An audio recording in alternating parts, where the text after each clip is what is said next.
Memang saya mendesain ini dalam konteks kalau kita belajar tentang family, maka ada namanya itu nuclear family. Nuclear family itu berarti suami, istri, dan anak-anak yang tinggal satu rumah. Tetapi sekalipun desain dari materi saya itu untuk nuclear family, ini juga prinsipnya tidak ada bedanya ketika diterapkan dalam konteks ada istilah namanya extended family, keluarga yang lebih besar. Tetapi prinsipnya tidak berubah. Nah, malam hari ini kita akan mulai membahas itu. Dan semua yang saya tulis, ingat konteksnya nuclear family, tetapi penerapan dan aplikasinya boleh kepada keluarga dalam pengertian extended gitu ya. Mari kita coba lihat apa yang ditulis oleh hakim-hakim, sehingga kita akan memulainya dari situ. Jadi kita lihat Hakim-Hakim pasal 2 ayat 10 sampai ayat 12. Di depan saja, tidak usah dibuka Alkitab saudara, karena di sini sudah ada. Jadi kita lihat ya, Hakim-Hakim pasal yang kedua ayat yang ke-10 sampai ayat yang ke-12. Sorry, saya salah pencet terus. Nah, demikian firman Tuhan ya. Setelah seluruh angkatan itu dikumpulkan kepada nenek moyangnya, bangkitlah sesudah mereka itu angkatan yang lain. Nah, ini saya garis bawahi. Yang tidak mengenal Tuhan, ini saya garis bawahi lagi. Yang tidak mengenal Tuhan ataupun perbuatan yang dilakukannya bagi Israel, lalu orang Israel melakukan apa yang jahat di mata Tuhan, dan mereka beribadah kepada para Baal. Nah, mereka meninggalkan Tuhan Allah dan Tuhan Allah nenek moyang mereka yang telah membawa mereka keluar dari tanah Mesir, lalu mengikuti Allah lain dari antara Allah bangsa-bangsa di sekeliling mereka dan sujud menyembah kepadanya, sehingga mereka menyakiti hati Tuhan. Nah, ini adalah catatan hakim-hakim ketika hakim-hakim melihat satu generasi setelah Yosua itu mati. Ada di sana disebutkan bangkitlah sesudah mereka angkatan yang lain. Nah, angkatan ini berarti angkatan baru yang tidak mengenal Tuhan. Berarti kan ya, ini kata-kata yang menarik dari hakim-hakim. Nah, generasi pertama berarti adalah generasinya Musa. Generasi Musa itu adalah generasi yang memanggil orang Israel di dalam Ulangan pasal 6 sampai ayat 5 sampai ayat 7 dengan Sema. Sema Yisrael Adonai Elohenu Adonai Echad. Dengarlah hai orang Israel, Tuhan Allah kita, Tuhan itu Esa. Nah, itu Sema namanya. Nah, perhatikan ya, di dalam Ulangan pasal 6 ayat 5 sampai 7, Israel dipanggil untuk apa? Untuk mencintai Tuhan segenap hati, segenap kekuatan. Lalu perhatikan, di dalam PB Sema itu kemudian diringkas oleh Yesus menjadi 2 hukum saja. Yang pertama itu kasihilah Allah vertikal, yang kedua horizontal, kasihilah sesamamu manusia. Kasihilah Allah berarti yang di atas, kasihi sesamamu berarti yang horizontal, teman-teman kita. Coba perhatikan, dalam Ulangan Musa mengingatkan supaya orang Israel mengasihi Allah. Lalu apa yang diajarkan tersebut diajarkan dari generasi ke generasi, dan ingat, media untuk mengajarkannya adalah keluarga. Pada waktu itu belum ada gereja, belum ada apapun yang menjadi institusi yang dibentuk oleh Allah kecuali keluarga untuk mengimplementasikan panggilan Allah kepada orang Israel. Sema Yisrael Adonai Elohenu Adonai Echad. Bagaimana mengajar Tuhan? Melalui keluarga. Ya, perhatikan ya. Jadi generasi itu diajari bahwa kalau kamu mau mengajari umat Israel mengasihi Allah, caranya dari mana? Dari keluarga, dari rumah tangga. Maka orang Israel dipanggil untuk mengajarkan cinta kepada Allah tidak melalui organisasi lain atau institusi lain kecuali keluarga. Ya, perhatikan, ini penting sekali ya. Pada masa hakim-hakim sudah lewat satu generasi, sehingga datang generasi baru yang disebut oleh hakim-hakim tadi sebagai angkatan yang lain.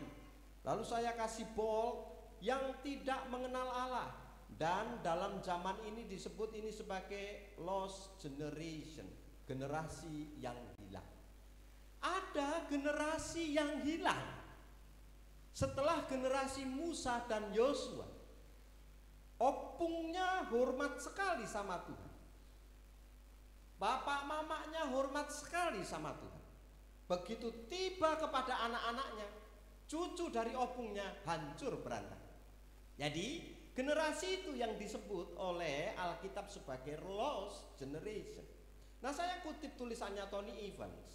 Dia bilang, the single greatest reason, alasan utama yang paling besar mengapa we are losing our young people today.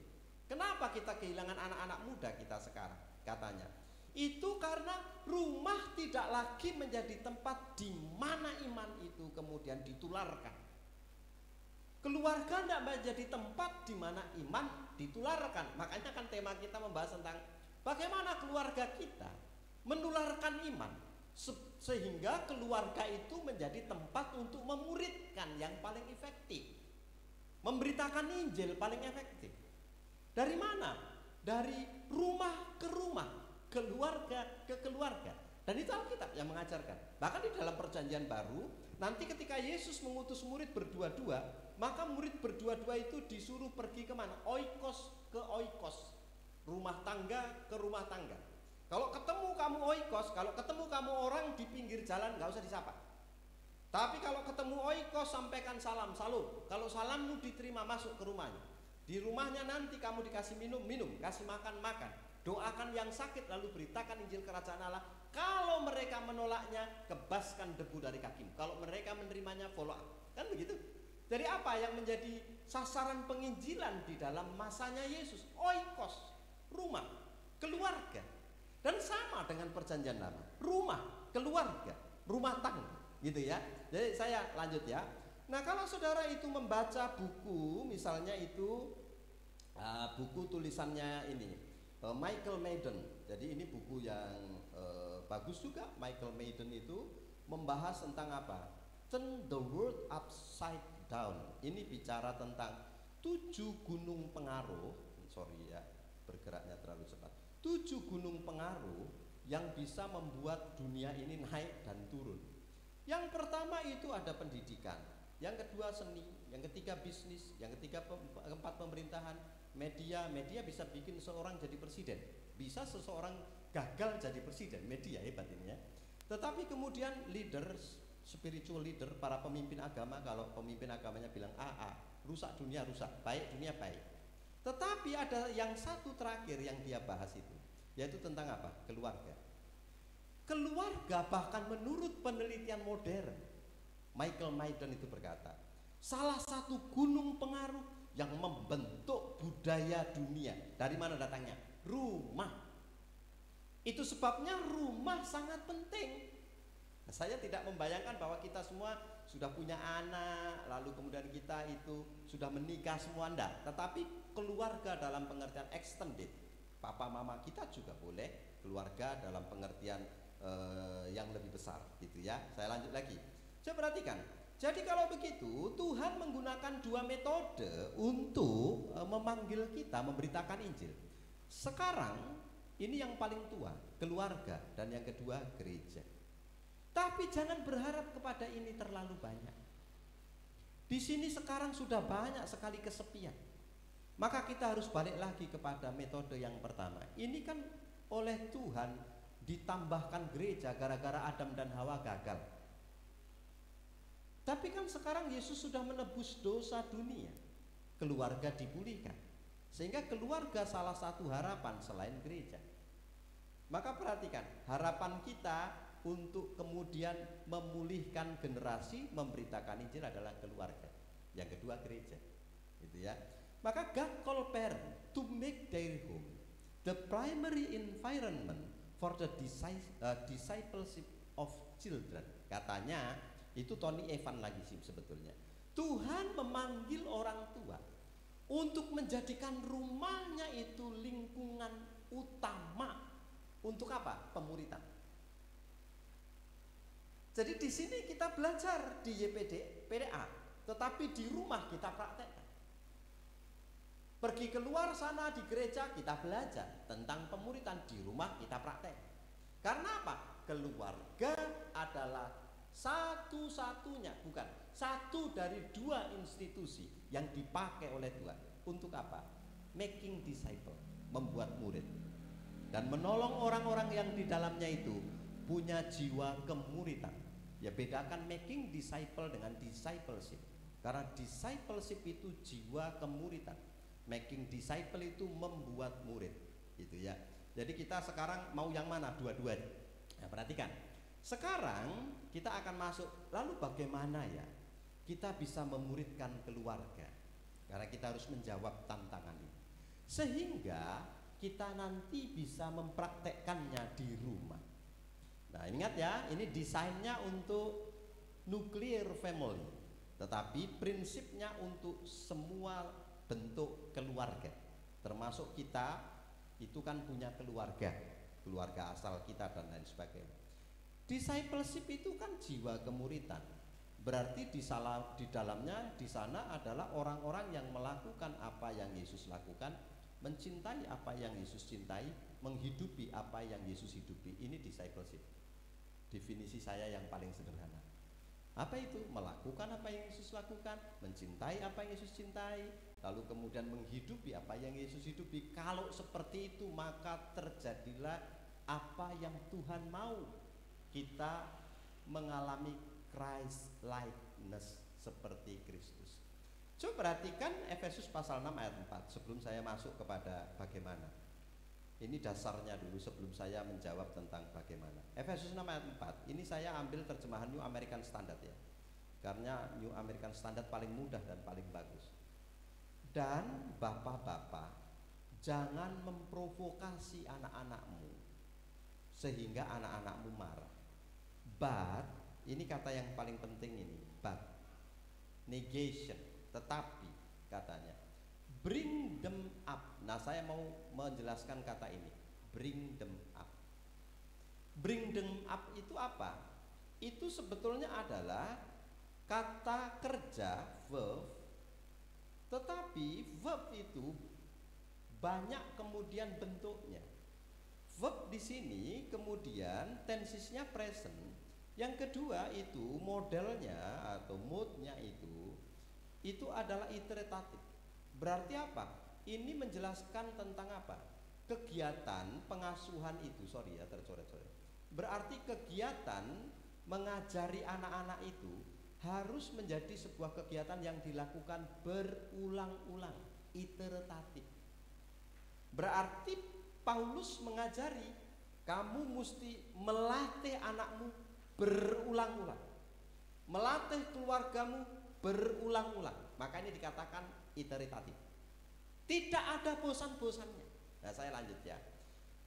Berulang-ulang itu ngapain?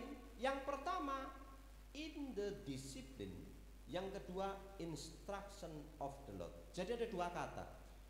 Kita harus melakukan dua hal berulang-ulang di rumah.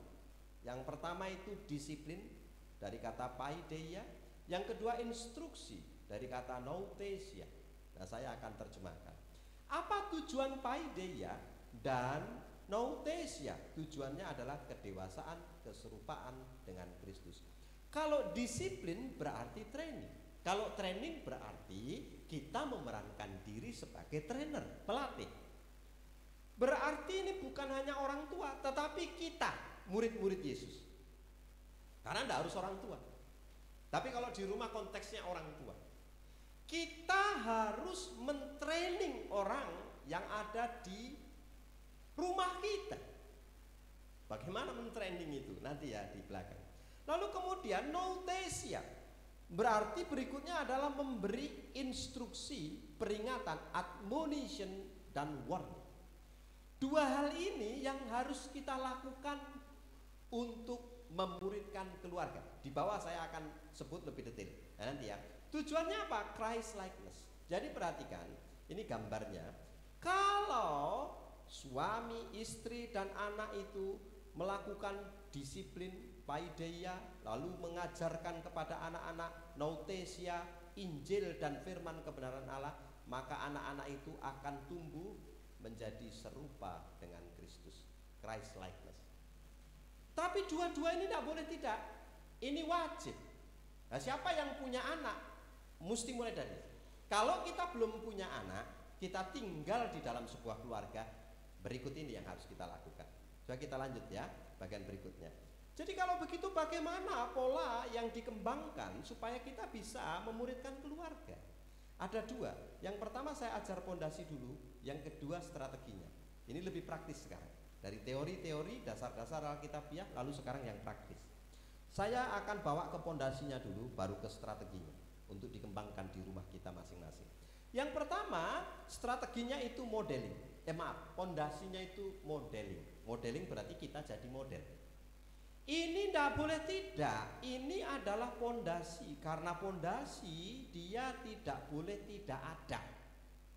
Ini wajib. Kamu mesti jadi model di rumah itu. Nah, perhatikan ya. Orang tua atau kita lah, karena tadi ingat desainnya itu adalah nuclear family. Kita itu harus menjadi contoh atau model. Model apa? Model hidup dalam kemurnian cinta kepada Allah dan firman-Nya. Kita harus mendemonstrasikan hidup dalam pertobatan setiap hari. Ini model. Nah, saya jelaskan di bawah. Ulangan ini kan tadi sudah kita baca ya. Kasihlah Tuhan Allahmu, saya akan lanjut ke sini. Model atau teladan itu apa? Model itu adalah pondasi untuk menularkan takut akan Tuhan seperti Ulangan 6 ayat 5 sampai 7.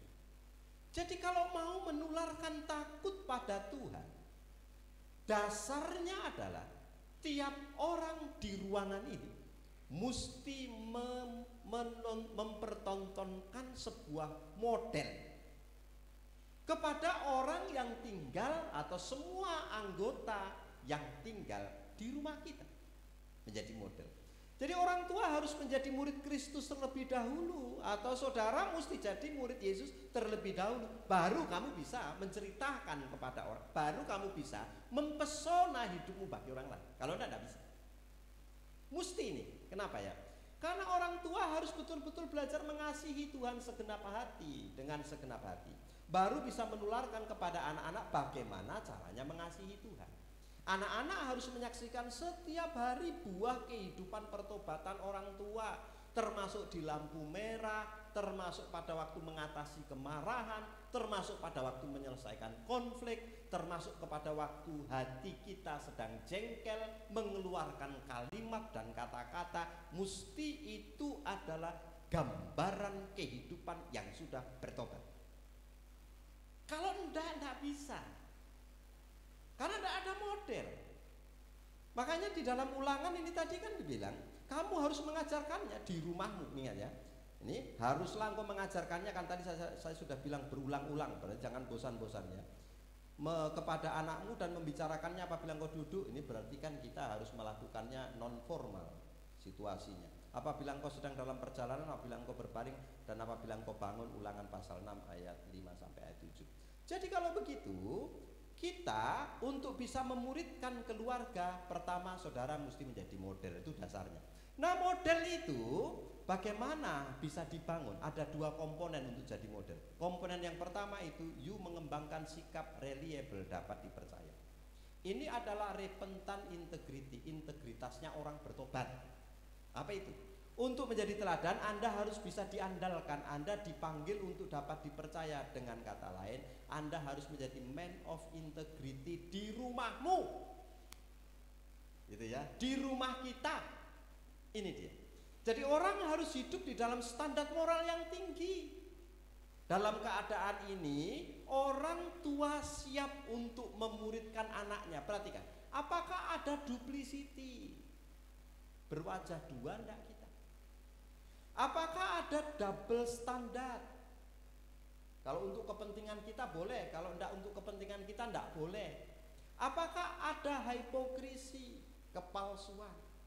Selagi masih ada ini di rumah, kalau kita itu ngomong berdoalah kalian, tapi kita tidak berdoa, itu duplicity, bermuka dua, ngomongnya saja tentang itu. Maka kalau kita melakukan itu, kita bukan man of integrity, bukan pria dan wanita berintegritas yang tidak menunjukkan kehidupan yang terus dalam pertobatan. Jangankan anak-anak kita, suami kita pun tidak akan bertobat kalau suami kita belum bertobat, bagi ibu ya. Makanya ini penting sekali. Bagaimana kita menjadi model? Komponen yang pertama adalah Anda harus mengembangkan sikap yang reliable. Reliable itu dapat dipercaya. Reliable, ini penting sekali. Nah, pertanyaannya adalah apakah kita itu reliable di keluarga kita? Kalau kita belum menikah, di rumah apakah kita itu adalah anak yang reliable, yang bisa dipercaya, yang orang tua kita itu menghormati kita sekalipun kita muda karena kehidupan kita yang benar, buah dari pertobatan, reliable. Kalau enggak, jangan bilang sama orang tua kita tentang berita Injil, karena sikap hidup kita sudah menyebabkan mereka menolak berita Injil. Tidak bisa kita murid. Reliable, ya, ini yang pentingnya. Jadi kemudian yang kedua, ini pertanyaannya kita jawab masing-masing lah ya. Are you man? Ini bukan on, of integrity. Apakah kamu itu pria dan wanita yang berintegritas? Yang kedua, relatable. Relatable itu apa? Berarti kita harus punya kedekatan emosi, proximity dalam berelasi, keakraban relasi dengan semua orang di rumah itu. Jangan gara-gara kita kenal Tuhan lalu kita tidak mau dekat dengan orang-orang yang di rumah itu. Lalu kita berusaha menjaga jarak akibat dari kita merasa dekat kali sudah dengan Tuhan. Kalau mau memuridkan keluarga, bukan hanya jadi teladan, tapi juga membangun proximity, keakraban, kesamaan, yang kemudian relasi kita itu menjadi akrab dengan orang-orang di rumah, termasuk dengan anak-anak. Ini saya menuliskannya konteksnya untuk anak-anak ya. Untuk menjadi model, kita harus mengikuti Kristus dari dekat dengan anak-anak kita maupun dengan saudara dan keluarga kita. Kalau di rumah itu ada 10 orang, lalu hanya 2 orang yang bertobat, yang 2 ini kerjaannya berat.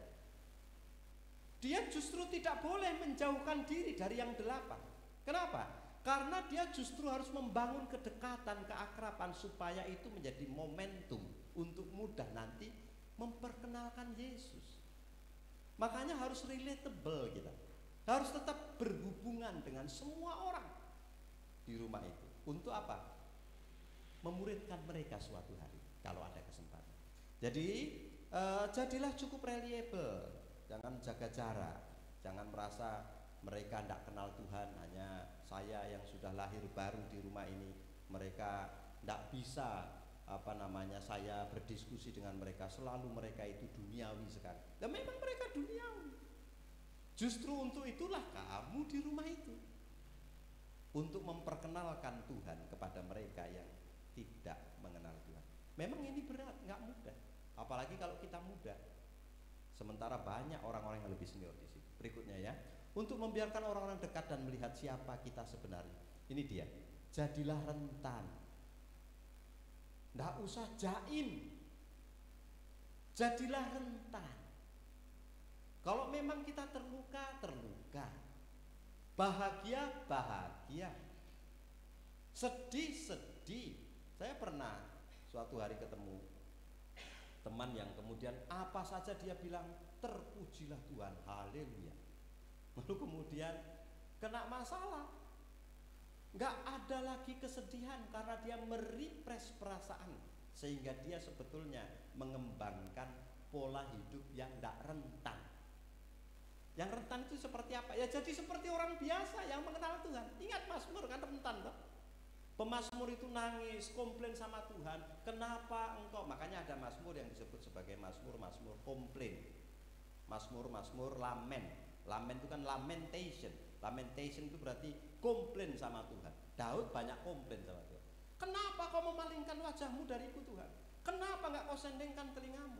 Kenapa kau nggak pernah mendengar doa-doaku? Marah dia sama Tuhan. Tapi setelah marah dia bilang, itu pun Tuhan, Engkau adalah gunung batu keselamatanku. Lamen. Saudara boleh melakukan itu. Yang rentan loh. Karena kita bukan raksasa rohani yang tidak pernah jatuh dalam dosa, yang tidak pernah punya rasa sakit. Enggak. Jadilah rentan sehingga kita itu setelah kenal Yesus enggak jadi orang aneh di hadapan kawan-kawan, saudara, keluarga, anak-anak kita yang tidak atau belum mengenal Tuhan. Ya, jadi kita itu wajar-wajar saja. Nah, apakah ada openness, keterbukaan, genuinity? Saya yang sejati, saya yang asli ya begini. Ini yang genuine. Jangan diubah-ubah. Yang diubah itu kan kelahiran baru, mengubah roh kita. Lalu kemudian keluar dia akan mengubah banyak hal, termasuk di dalamnya behavior kita, perilaku kita. Tetapi jangan potong kompas langsung berubah behaviornya padahal dalamnya belum betul beres. Langsung dia tidak mau lagi sama sekali ngobrol dengan saudara, keluarga. Nah itu salah gitu ya. Maka tetap jaga proximity dengan mereka. Untuk apa? Untuk menjaga genuinity sehingga kita jadi tetap orang biasa yang sudah mengenal Tuhan dan nanti waktunya mengenal Tuhan. Nah ini yang pertama, jadi model. Pertanyaannya adalah, apakah saya jadi model di rumah? Untuk anak-anak, jadi model untuk semua orang, termasuk dalam kerajinan kita beribadah dan lain sebagainya, mempraktekkan hukum dan lain sebagainya. Gini loh, jadi model itu karena saya punya 3 orang anak ya, saya sering sekali juga bergumul untuk menjadi model, terutama kalau di jalanan. Di jalanan itu kita banyak ketemu manusia, disitulah muncul genuinity, saya yang sebenarnya. Saya yang lalu pernah cerita itu, saya pernah diminta khotbah di GKPS Sidorame. Jadi dari simpang Unimed itu belok kiri kan, kemudian belok kiri karena sudah hampir terlambat, ngebut saya. Tiba-tiba saya dipotong sama mobil di belakang saya itu, gitu, ngebut juga dia. Wah saya jengkel sekali, saya kejar dia. Jadi tak gas terus, rupanya dia pun ngegas terus. Jadi kami itu kebut-kebutan, padahal jalan itu rame dan sempit. Ternyata sampai di gereja itu dia beloknya ke gereja GKPS yang sama, dia majelis, dan saya juga belok ke situ. Setelah itu turun baru ada, oh Pak Pendeta, oh iya aku jadi malu tadi kita kejar-kejaran di jalan, rupanya kejar-kejaran sama majelis. Jadi itu kadang-kala nggak bisa terhindarkan. Muncul nama itu spontanitas, naik emosi kita gara-gara dipotong tadi di jalan. Nah itu kan saya dilihat anak-anak saya, itu kan disaksikan anak-anak saya, gimana saya merespon konflik dalam diri saya. Apakah saya jadi teladan situasi seperti itu? Nah kalau orang tua kita masih ngajari kita nyogok untuk masuk PNS, pasti kita nanti akan tidak dapat teladan dari mereka. Makanya kita jangan sampai mengajarkan itu sama anak-anak kita, gitu ya. Ya sekarang kita akan belajar tentang yang terakhir, strategi. Kalau tadi itu pondasinya mesti jadi model. Yang kedua strategi. Strategi ada 3 hal. Yang pertama berkaitan dengan waktu, intentional time. Untuk bisa memuridkan keluarga, orang tua harus dengan sengaja atau intensional, dengan sengaja. Atau bukan hanya orang tua, tapi saudara dan saya harus intensional. Untuk apa? Menciptakan waktu khusus yang kemudian menjadi bagian dari ritme kehidupan bersama. Untuk apa? Thinking about Jesus, talking about Jesus, and living out the gospel. Apakah kita itu punya intentional time seminggu sekali kayak di rumah? Untuk apa? Thinking about Jesus, talking about Jesus, and how to living out the gospel di rumah. Nah ini makanya harus ada intentional time, harus ada waktu yang khusus. Kalau tidak dengan anak-anak kita, dengan keluarga kita. Kalau mereka tidak mau bagaimana? Sendiri, sehingga mereka menyaksikan. Oh, kawan ini punya waktu khusus dengan Tuhan. Yang mereka lihat. Karena ini adalah cara yang penting untuk memberikan kesempatan kepada diri kita dan orang lain melihat dan mempraktekkan hidup bertuhan. Bukan hanya hidup bertuhan, tapi thinking about Christ, talking about Christ. Seminggu coba ambil waktu. Kapan? Kamu ngomong tentang firman kepada keluarga. Intensional. Setiap hari Sabtu jam 10 atau setiap hari Sabtu sore hari. Terserah mana yang mau diambil. Tapi saya punya intentional time yang saya alokasikan untuk talking about Jesus, sharing about Christ. Untuk apa lagi? How to living out the gospel. Nah, ini harus ada. Kita harus punya intentional, dengan sengaja. Kalau tidak ada dengan sengaja, maka keluarga akan sulit kita menangkap. Dengan sengaja, pertanyaannya, apakah saudara punya waktu yang sengaja saudara ciptakan dalam 1 minggu atau dalam 2 minggu sekali atau dalam 1 bulan untuk apa? Talking about Christ di rumah. Kepada siapa saja di situ? Adakah? Nah, itu harus dihidupkan ada. Efesus 5:16, pergunakanlah waktu yang ada karena hari-hari. Perhatikan kata hari-hari, bukan hemera tapi kairos. Kairos itu merujuk kepada season atau moment. Artinya apa? Paulus mengajarkan kau harus pergunakan season and moment. Karena ada waktunya kamu kehilangan season, kamu kehilangan moment. Kalau datang ke saya sudah tidak bisa ngomong, sudah tidak bisa lagi diajak bicara, minta didoakan, minta perjamuan kudus. Tapi selama dia masih bisa ngomong, masih sehat, tidak pernah menghormati Tuhan. Mau mati baru keluarganya cari Tuhan. Kita sudah kehilangan momen, kehilangan season. Momennya sudah lewat.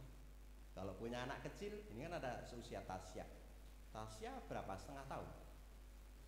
2,5 tahun ya, 2,5 tahun. Tasya itu punya krisisnya dalam tahap perkembangannya, tapi juga punya kesempatannya untuk bertumbuh. Anak 2,5 tahun, krisisnya apa? Trust. Kesempatan orang tua membangun trust pada mereka anak 0 sampai 3 tahun.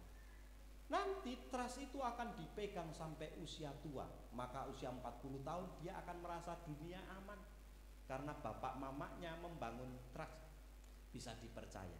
Tapi kalau ditengoknya bapak mamanya bertengkar tiap hari, dia rasa dunia tidak aman. Berkelahi, kejar-kejaran, pukul pintu, tendang meja, lempar kursi dan lain sebagainya. Maka anak-anak itu akan bertumbuh dalam rasa tidak aman. Sampai besar anak itu akan inferior, minder, takut ngomong dengan orang. Kenapa? Karena pengalaman kecilnya ketika dia butuh trust tak terpenuhi. Maka 0 sampai 3 tahun itu momen, itu season. Ada waktunya dan nanti kamu tidak punya waktu lagi.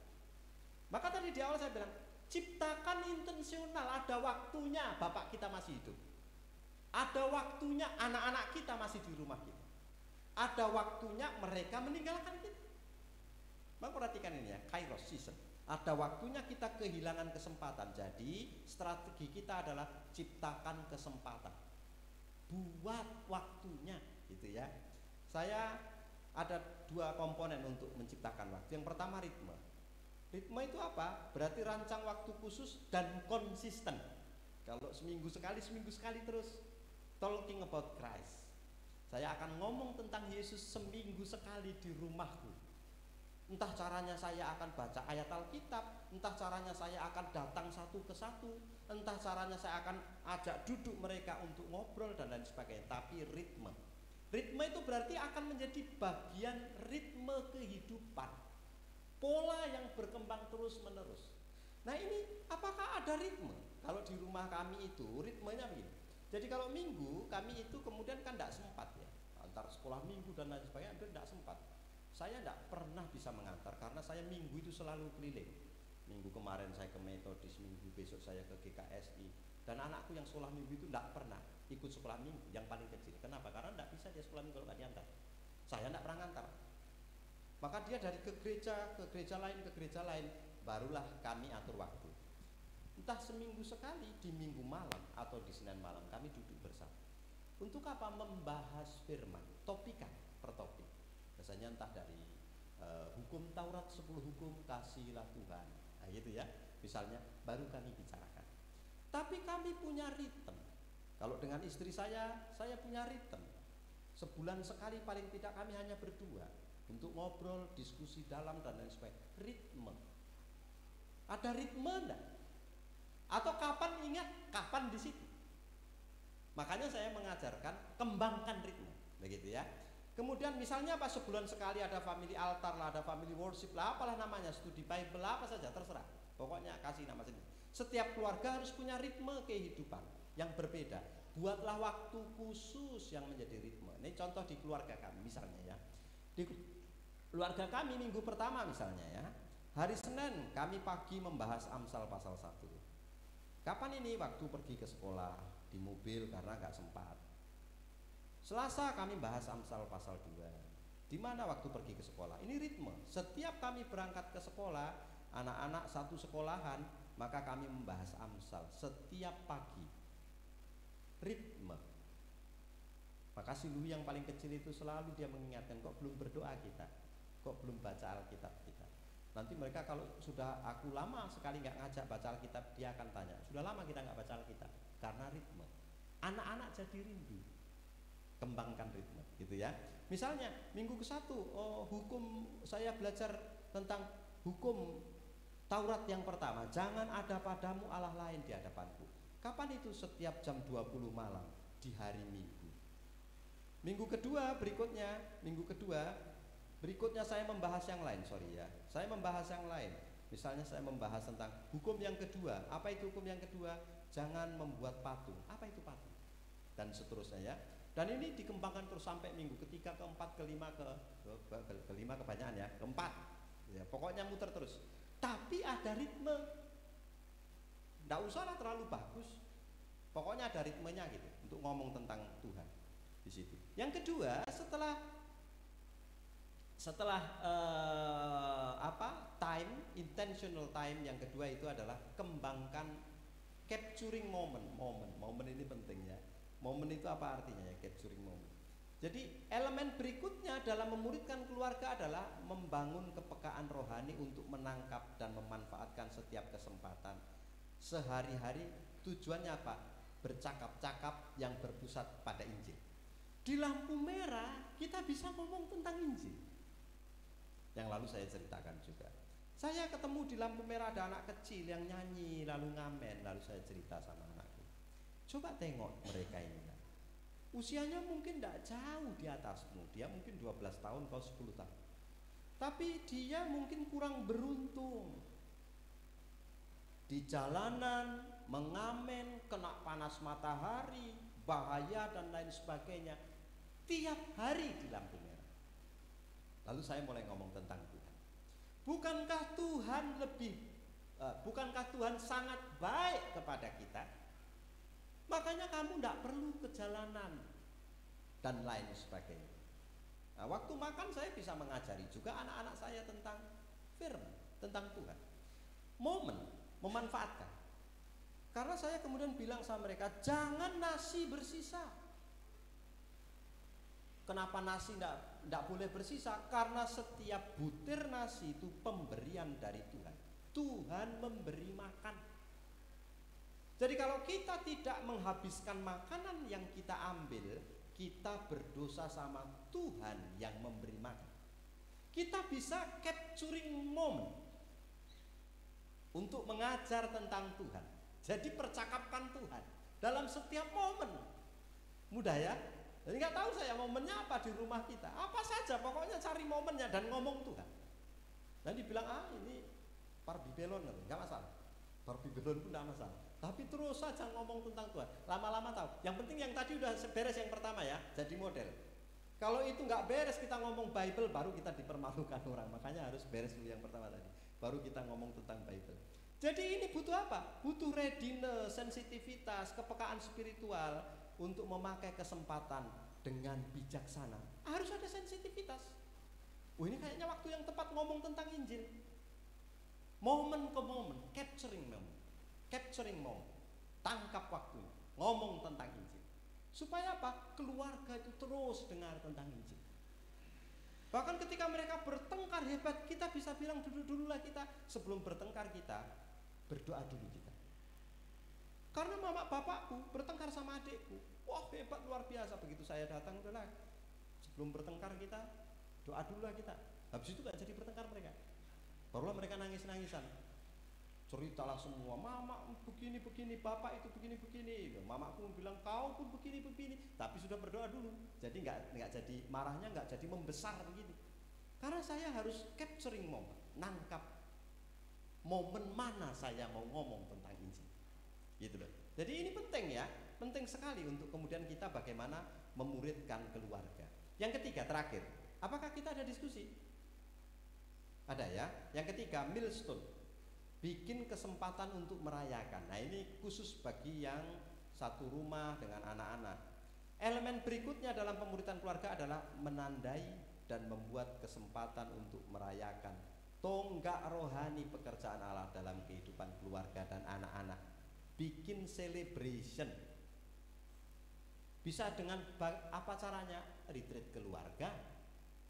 Bisa saja kita kemudian makan bersama keluarga, tapi di situ kita bercerita, bersaksi tentang apa yang Tuhan lakukan dalam hidup kita. Making occasion to celebrate. Mereka akan mengingat kita,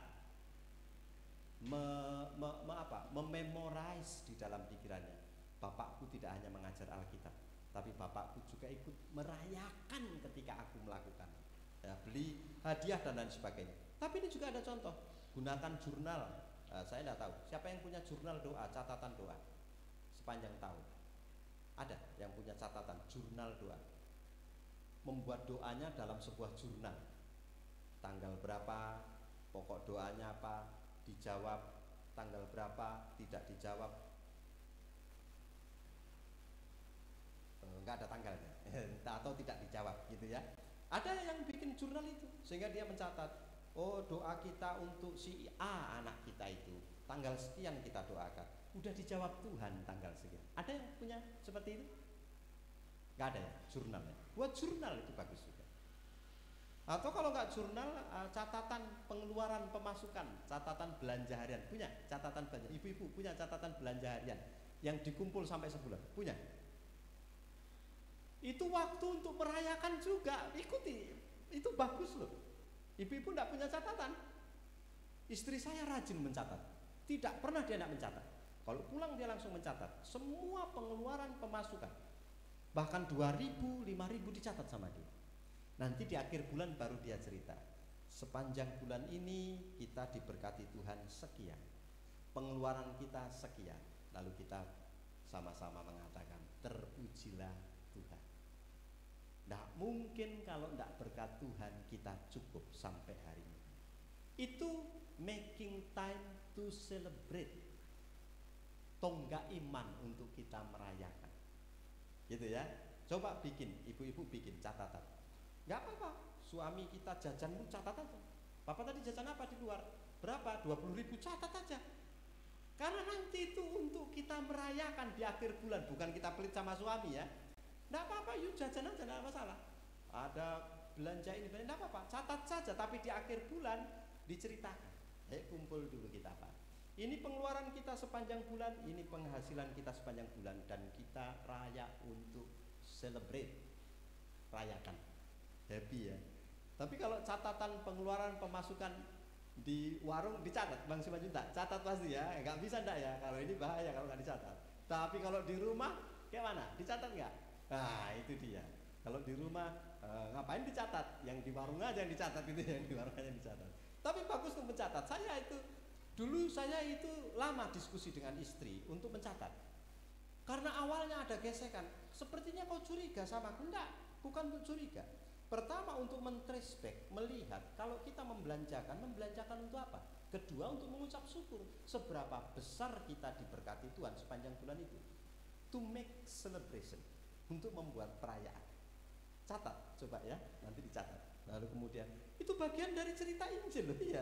Nanti kita ceritakan tentang kebaikan. Anak-anakku sampai ngerti dia kapan beli pulsa. Bahkan si Kaila itu bilang, aku itu Pak beli pulsa tanggal 17.